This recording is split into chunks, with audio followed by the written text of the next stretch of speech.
Welcome to today's episode of the Lupus Living Podcast. This is Gwen Alexander, your host. And today I have a special guest with me. Our special guest is Cassandra Hill. And Cassandra is a holistic wellness coach and life coach, author, and speaker. And after overcoming systematic lupus with a regimen that she developed, Cassandra birthed Holistic Living Consulting. And her mission is to empower women by renewing their mind, body, and soul, utilizing an all-natural approach. So Cassandra, welcome to the podcast today. Thanks for having me, Gwen. Well, we were talking a little bit before we started, so I got to talk to you about how I'm from the South too, and you're also from the South, so my accent might start popping up a little bit. But let's start with introducing the listeners to what was your journey, your path to getting diagnosed with lupus? Oh, wow. It was a really long journey. I first started having symptoms on and off while in college. By the time I completed my graduate degree, it was 2006 when I graduated with my master's in gerontology. And at that point, when I started my career, my health declined, and on and off I was getting sick, and doctors were just never really able to pinpoint what was going on.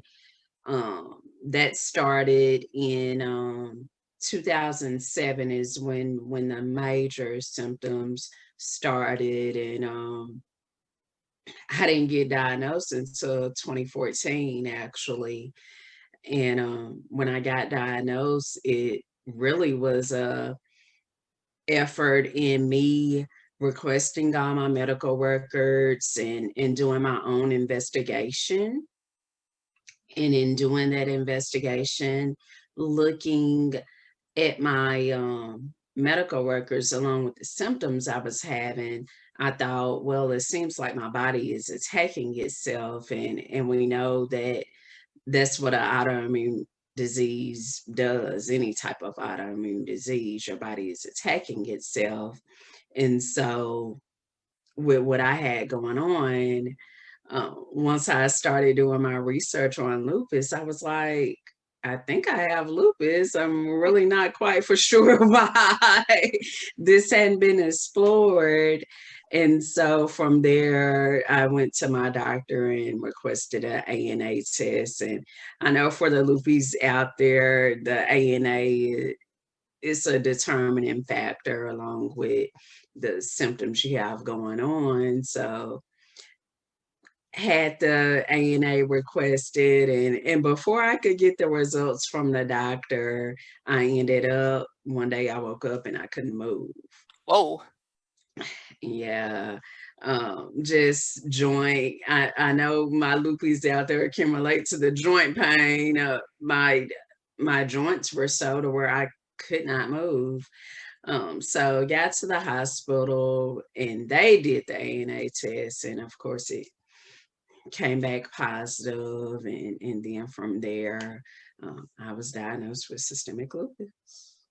Did you have any because there's all kind of symptoms you can have? Sounds like you had the major one where it attacked your joints, but did you have anything like your hair thinned, or like I broke out in these really bad rashes and the fatigue, and I would get random fevers? Did you get any of that too?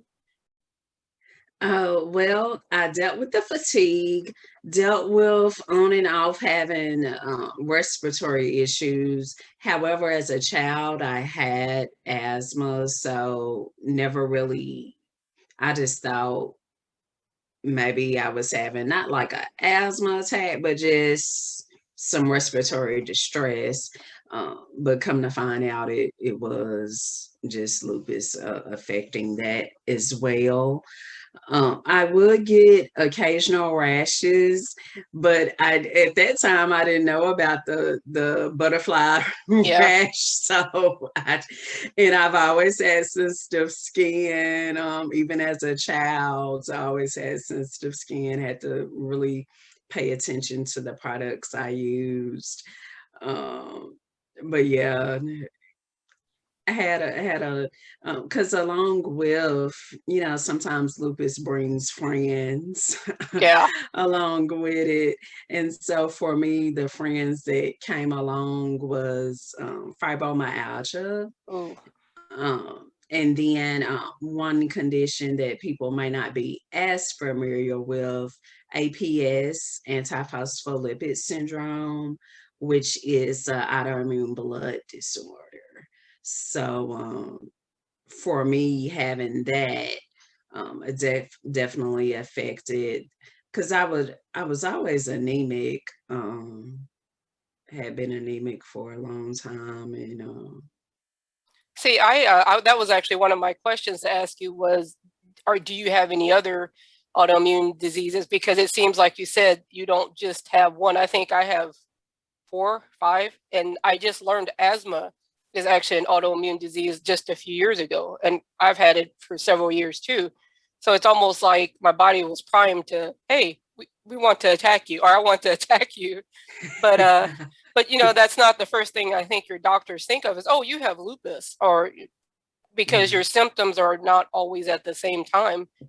Like you, mine were yeah. for several years until it just got really bad where you said you couldn't move. I went through that too. And I've had several listeners tell me they went through that. So you know what it's like. So when you Oh yeah. develop your program, you weren't just coming from here's what the medical journals say that you have to do. No, because actually, when I first got diagnosed, at the time I had a career as a gerontologist, and being that I had that background in healthcare, um, I relied on traditional medicine for almost a year. Mm-hmm. Tried that, wasn't getting any better. I actually felt like I was getting worse. And so that's what sent me back to college. And I started taking health and wellness courses. But yeah, I think unfortunately, especially here in the US, we don't understand the benefits of alternative health, alternative medicine. It can help with so many conditions, but it's just not explored enough. But it's starting to get its leaps and bounds. Can you tell the listeners what a gerontologist is? Because it's not the same as is it geriatric?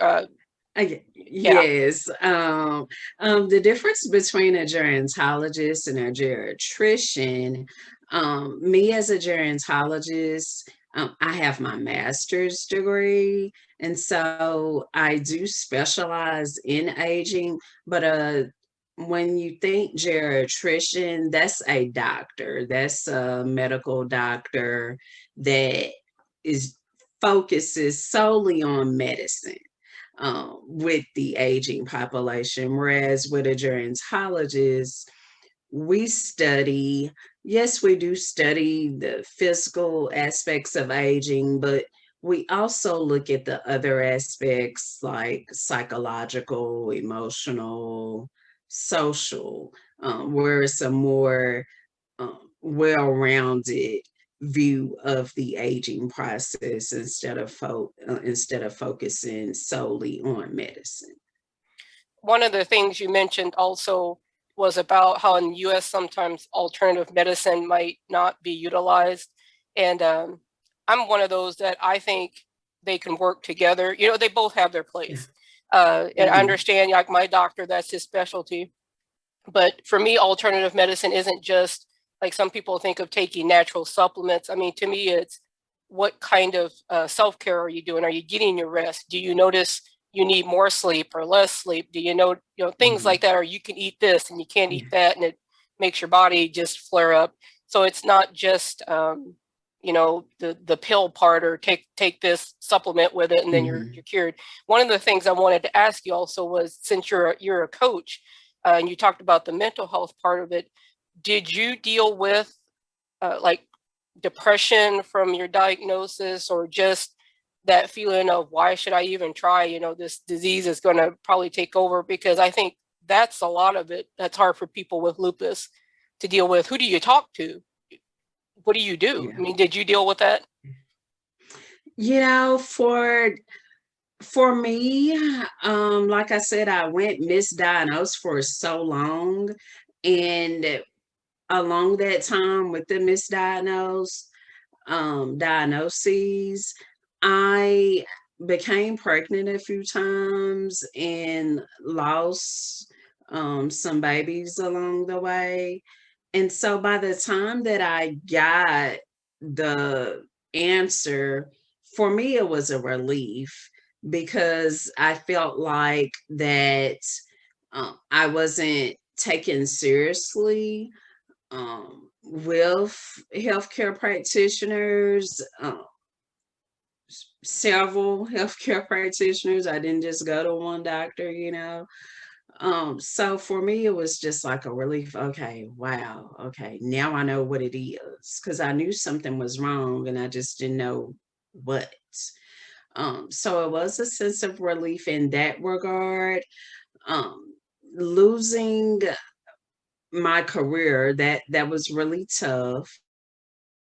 That because for me, when I got started, I was doing the steroids, of course. Then I was taking some chemo drugs, and just the side effects of that, I working just wasn't an option anymore. So that caused um, some sadness. And I believe what really helped me was God.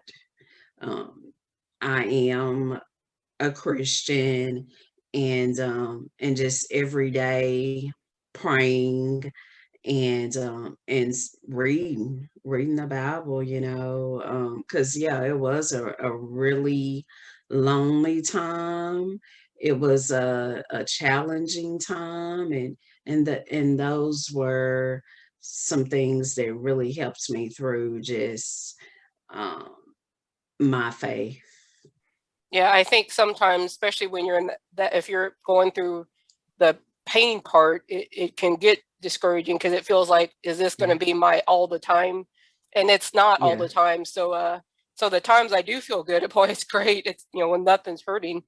But I've had yeah, other listeners reach out to me, and you could tell that the constant, just sometimes you think people think you're making this stuff up, or like you yeah, said, you went through yeah, that too. It can yeah, mess with your head, and you wonder, yeah, is it just me, or am I making this stuff yeah. up? Yeah, yeah. And then, especially, a lot of people don't realize that most pain medications, I don't care what it is, fill in the blank, hydro, whatever, they're designed for short-term pain. They're not designed to be a long-term solution Yeah. for pain relief. So when you get to the point where you're taking something for pain like that and you're still hurting, it's hard for a person to understand that unless they've went through that. To like, why are you hurting? And then for me, it got to the point, I'm like, if I'm a hurt anyway, why take it? Yeah. And then for me, it would always make me so nauseated that I'm like, okay, if I'm gonna be in pain regardless, and then it's gonna make me nauseated, I just rather be in pain without the nausea. Yeah. Did you have to do, not have to, but did you, when you were first diagnosed and you said that you had to change your career or stop working a bit, did you find it that you had to set more boundaries? Like, one thing I did was I actually stopped everything. All I did was work because I had to have to work, but it was part-time for a while. But I didn't do anything extra in church. I was involved in my church. I told them, take me off of everything. I can't do much anything right now. And then my friends, they would ask me to do things. It's like, I can't do anything right now. Just, I'm not trying to be mean. Just, I can't. Did you go through a Yeah. process like that? I call it the deconstructing during lupus. I had to initially because I literally could not do too much.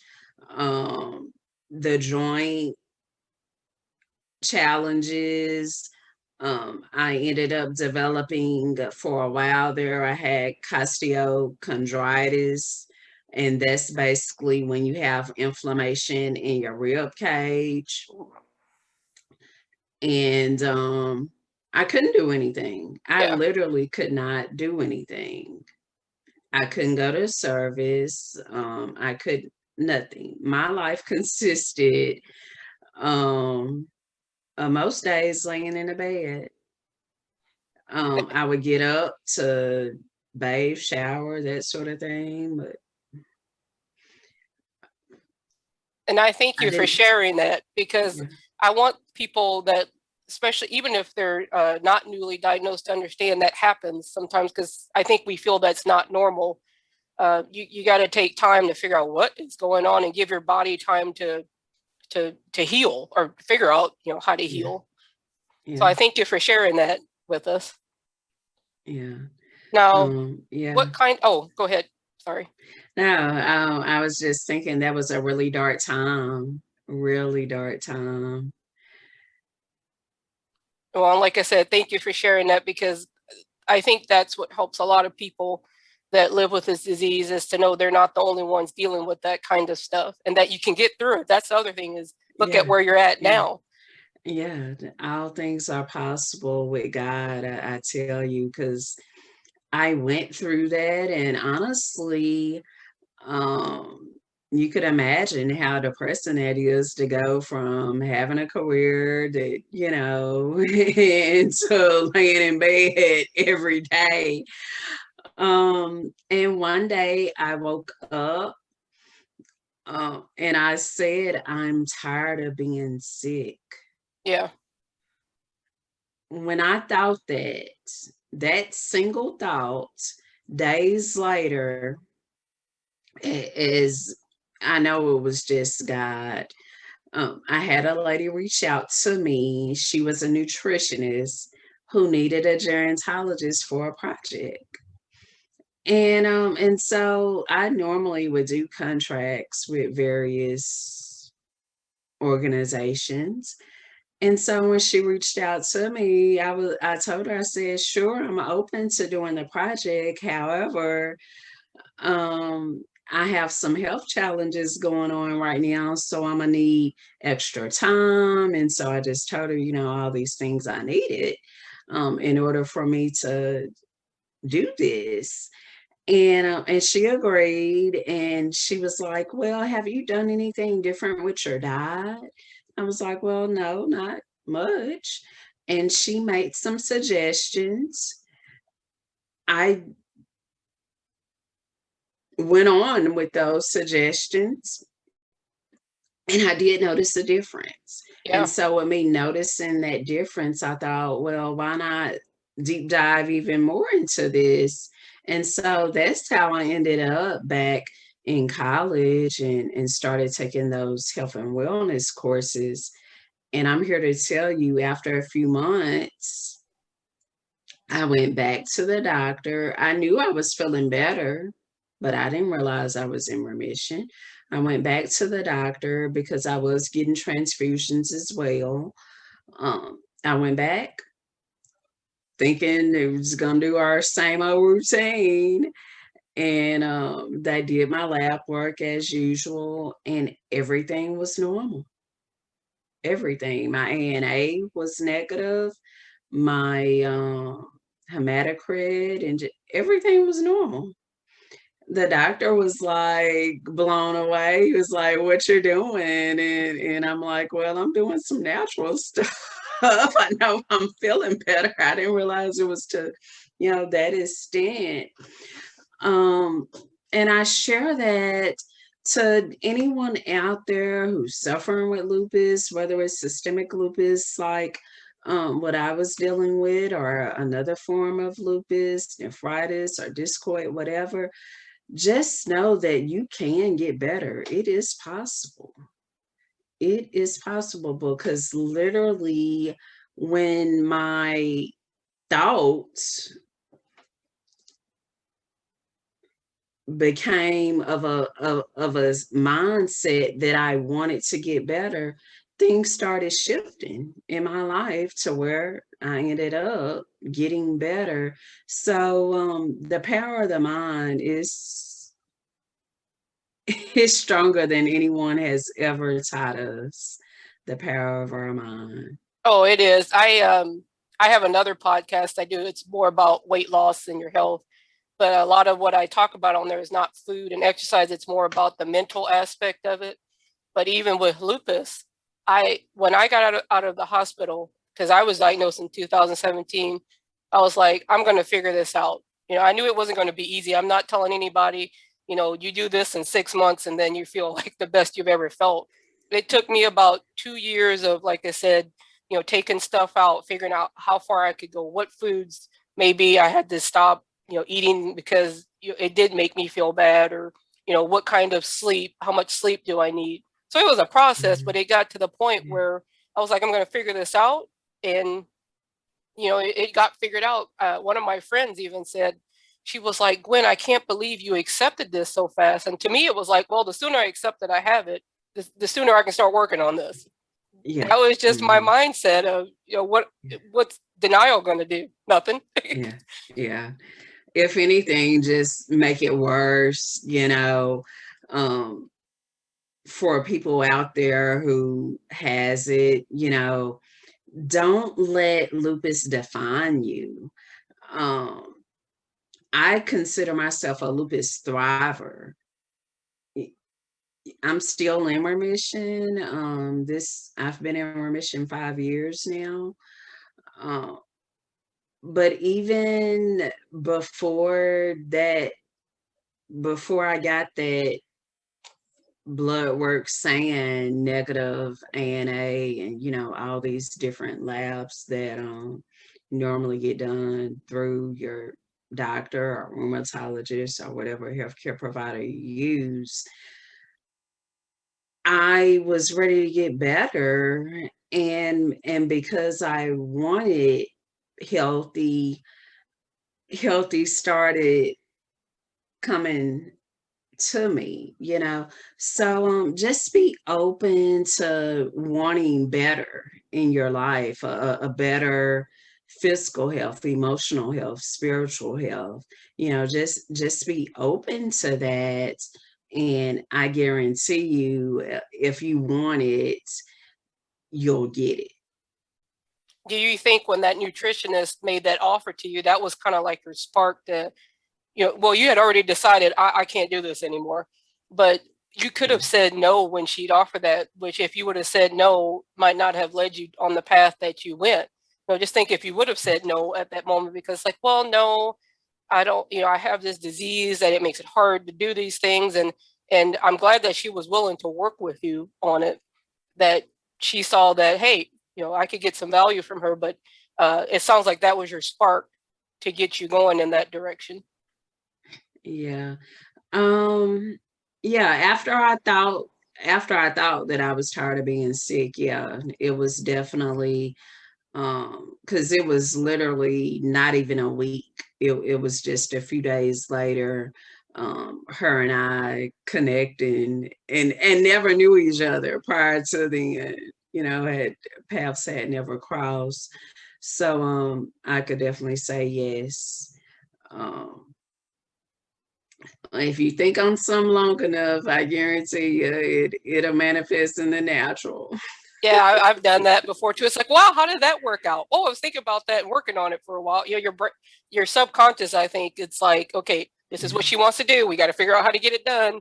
And you don't realize it's working, and you're thinking of how to try and get it done. And And then you think, how did I do that? Well, you were working on it. You just didn't realize it. Yeah. Yeah. No, go ahead. Yeah. For people of faith, people who know that there's a higher power, that someone made you in his image, just trust him. Just trust him and really relying on him, getting closer, whether it's through prayer. Um, I know one thing that really helped me was writing. Writing was just such a cathartic experience, just writing out my feelings and incorporating God's word into that. Actually, it was those writings became my first book. But just writing out your feelings, you'll be surprised at how much you're able to release Yeah. emotionally, mentally. Because although we don't know um, what exactly causes lupus, one thing research has shown that most people who get diagnosed is a precursor to having a flare is some type of stressor. Yep. Yes. I think I did an episode on that about how to deal with stress in different ways because I had to learn that. My way I used to deal with it, I just would keep pushing until I just got exhausted. Can't do that anymore. Uh, no, that's the quickest way to flare. Yeah. If you don't manage your emotions and feelings, they will take control of Yes. your life. Oh yeah, and I actually try to encourage even people that don't have lupus, especially some of my Mhm. younger friends in their 20s. I tell them you need to learn how to deal with that now. Don't Yeah. in a healthy way because when you hit your 40s or even your 30s, you're gonna feel it, and your body's gonna tell you, and then you're gonna have to learn how to deal with it in a better Yeah. way. Yeah. Yeah. Be proactive. Yeah, Be proactive. they call me Grandma Gwen. I tell them Grandma Gwen says, you don't want to be like this. You want to do this. Uh, Yeah. So some of the people that is it mostly women that you help with your program? Yes, I cater to women, and with the work I do as a holistic wellness coach and also as a life coach, the goal that the mission that I have with what I do is to help restore a woman, you know, her physical, emotional, and spiritual health. So I have three different programs where I help women do that. And then I also offer digital courses as well for the person who may not be quite ready to work with me one on one yet. I have those digital courses available. But my goal is to make self care a radical experience in the professional woman's life, and not waiting until your body is in a full-blown inferno to make your self-care a priority, because oftentimes what I find is for women, especially for women of color, that self-neglect has become normal. It's just our routine. And if you do it long enough, if you neglect your body long enough, you will face consequences from it.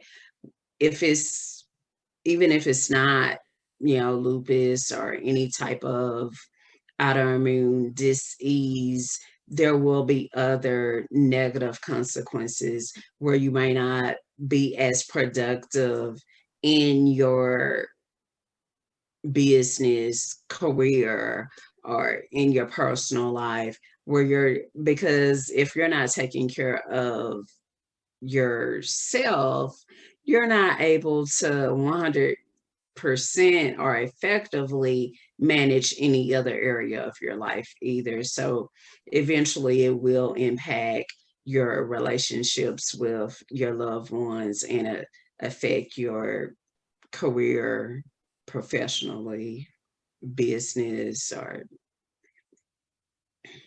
whatever road you're on, whether you're a entrepreneur or blazing that executive path.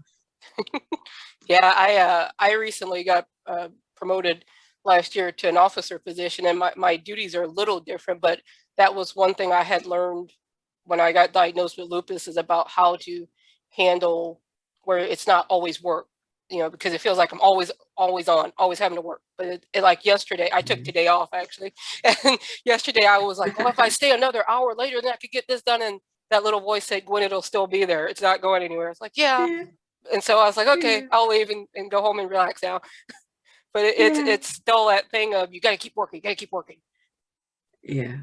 It's that balance. It Yeah. is all about balance. And then just remembering, like you said, a lot of times we just think, oh, it has to be done now, it has to be done now. But things organically happen at the right time. There's no reason to just full steam ahead, because one thing I know for certain, what's for you is for you.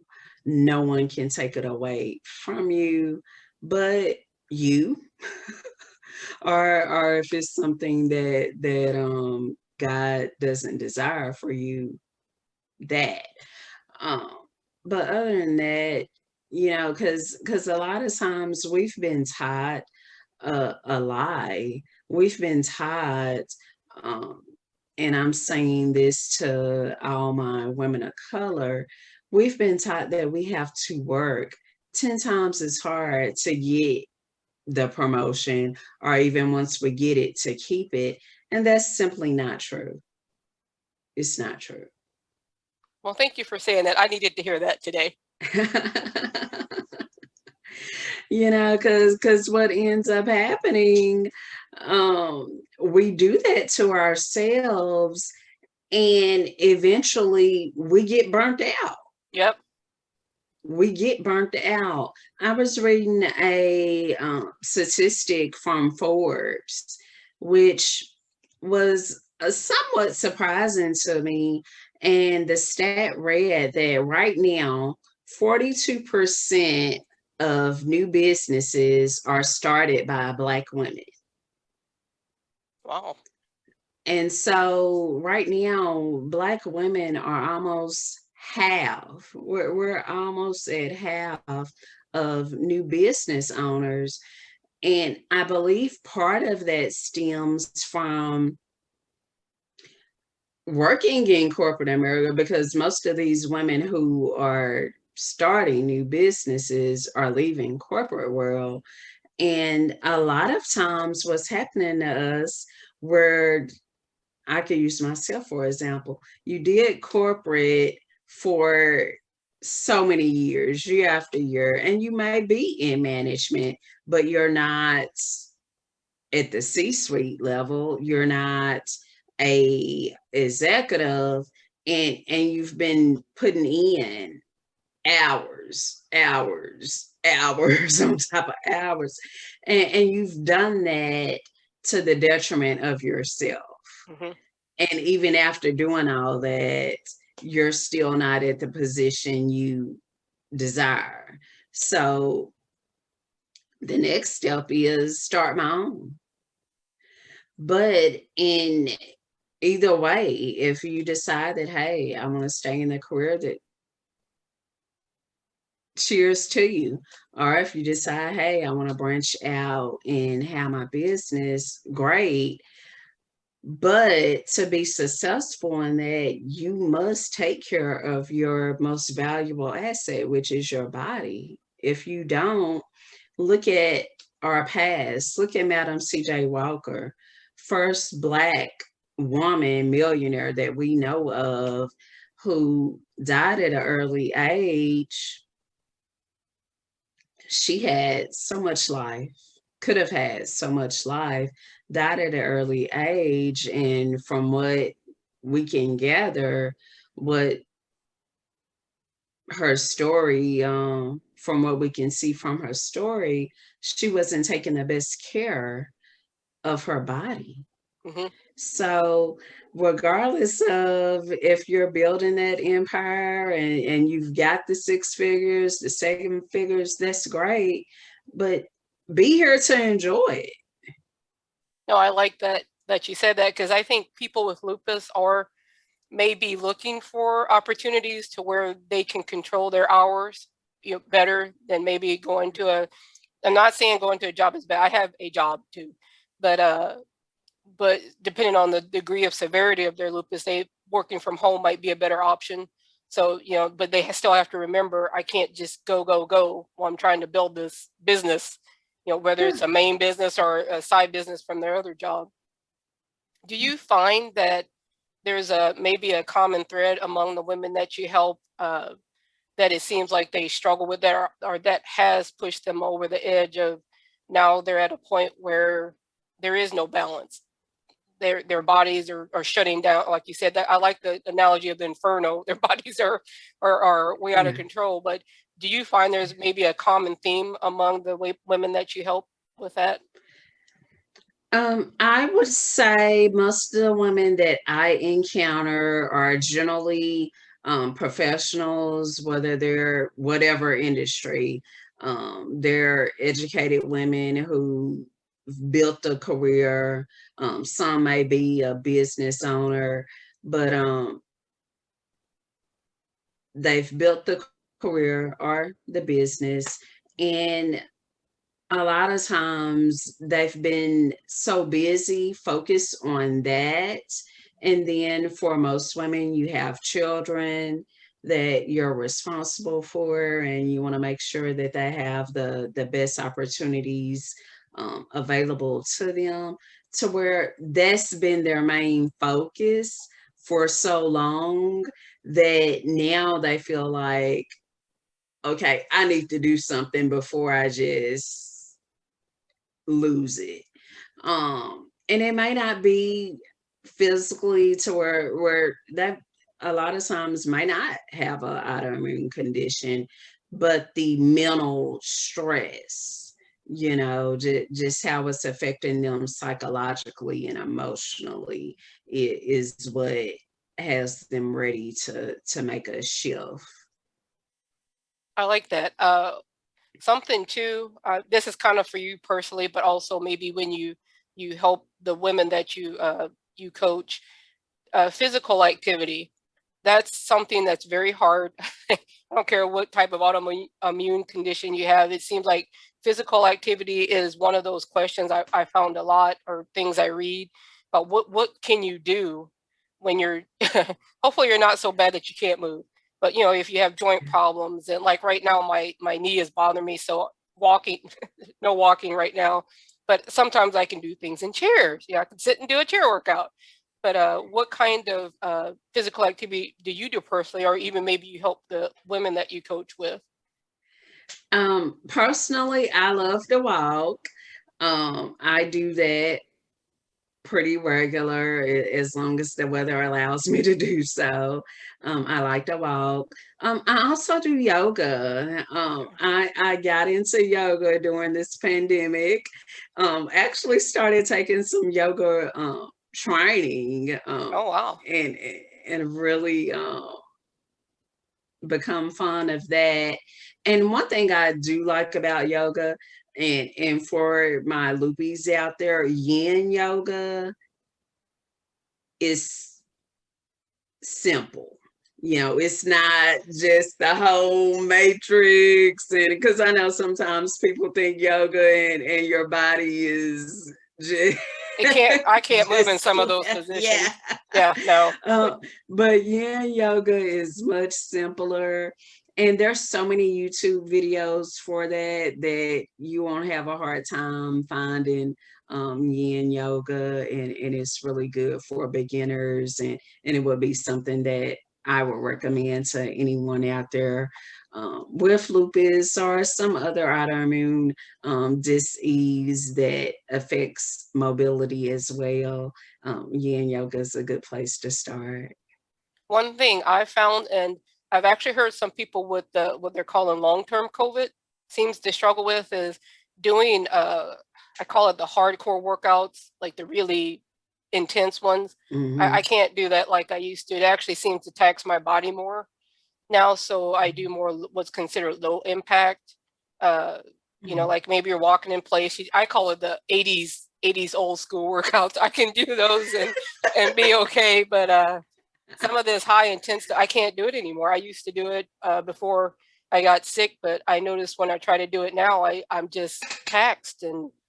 And I've heard some other people with lupus say that, and it frustrates them because everything you hear says you need to go all out when you actually, you got to burn the most calories possible. But I think it's more about just try to get moving as best you can. Yes, you just want to move your body. And I would say if you could move your body for about 30 minutes, you know, you're good.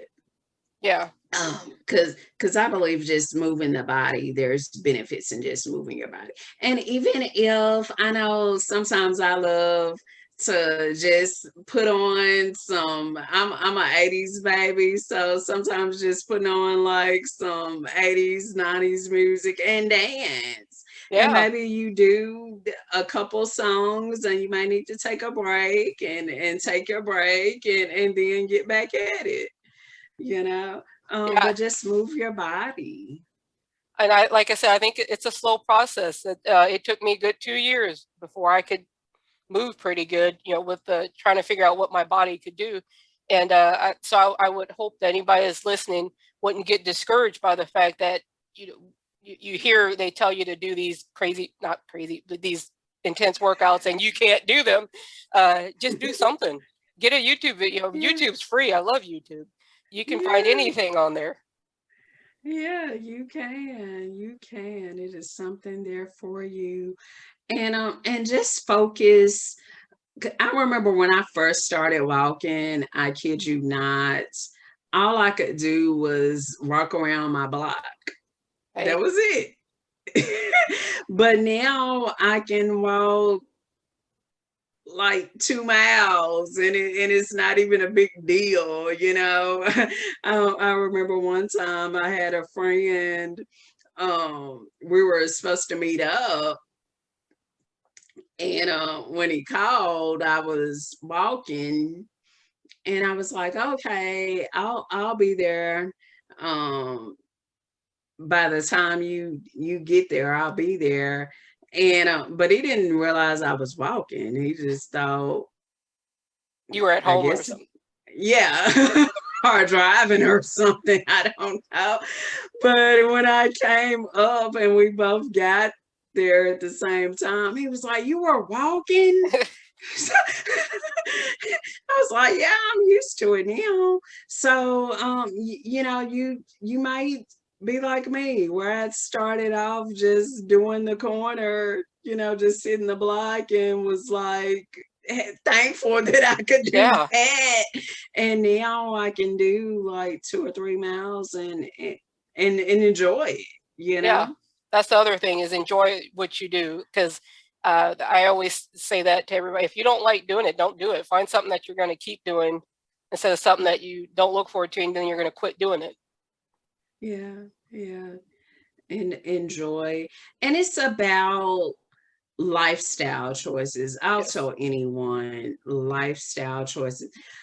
For me, I remember when I first started this journey of living a holistic life. My diet, I didn't always eat as healthy as I do now. I didn't, right now I have this green tea. I didn't drink green tea before. I'm a Southern woman. I was drinking sweet tea with Oh the yeah, I was sugar, going to say and there's just a little bit of tea with that sugar. Yeah. um, and so I had to sit down and figure out, okay, what can I give up, and it's not a big deal. soda was one of the first things. I was like, okay, I can go without that. And I can't even tell you how many years it's been since I've drunk a soda, and it's no big deal. It doesn't bother me. Um, as far as meats go, I'm not a vegetarian, but it's like, okay, well, fish, I want to keep eating fish, and it's pretty, it's not that bad. Chicken, I can still eat that. Now the pork, we got to kick you out. It is. I never should have been eating that anyway, even without lupus. Yeah. Um, so you just figure out what works for you and your lifestyle. Yeah, I'm glad you said. I was going to ask you if there were certain foods that you eat, because I don't tell people, well, this is what you need to eat in order to, like you said, you figure out what's going to work for you. And I mean, when you eat, you need to figure out, okay, did that make me feel better? Did it make me feel worse? Do I feel okay? I used to eat chili. I can't do too many tomato-based products anymore. So that's kind of out of my diet plan, which is okay. I mean, it wasn't a big deal. I don't care. But, Yeah. if something was Yeah. a big deal, how do you want to feel? Do you want to feel worse, or do you want to keep feeling as good as you are now? Yeah. It's your decision. Yeah. Yeah. Yeah. Yeah. Mindset. It's all about mindset. I know sometimes before COVID, we have get-togethers, family get-together, and like I said, I'm from the South, so we have family get-togethers. There's, all kinds of fried stuff and sodas, and um, and one time I had a relative ask me, like, how is it for you with the diet change and everything? And I was like, to me, it's not even that big of a deal anymore, because, like, literally I have to think, do I want to be able to wake up in the morning and get out of bed without Yeah. pain? Yeah. So for me, my quality of life, there's nothing is worth that. Nothing. For as long as I'm here on this earth, I want to have the best quality of life possible. And whatever I need to do to make that happen, that's what I want to do. And I think part of that stems with loving yourself. That's why one of my digital courses addresses that, loving yourself to healthy, because when you genuinely, authentically love yourself, you want the best in every aspect of your life. You want what's best for you, just like you would for, if you're a parent out there. Most parents love their children. They love them so much that they're willing to make some of the biggest sacrifices ever because of their love. Just extend that love to you. Yep. That's a great way to end our podcast. I think that was the best thing, because I always ask the person to, leave our listeners with some words of encouragement, but I think that was awesome about, it's taking care of you and love yourself. Well, Cassandra, I want to thank you for being here today. But before we leave, I want you to share with the listeners how they can get a hold of you, your website or any books you have or your courses. How can they get in contact with you? Sure. The best way to get in contact with me is through my website, and that's CassandraRHill.com, CassandraRHill.com. And there on my website, you'll see all our social media links. We're active on Facebook, Instagram, YouTube. as well as Pinterest. If you love recipes, and we have all kinds of stuff there going on Pinterest. But you'll see all our social media handles there at CassandraHill.com.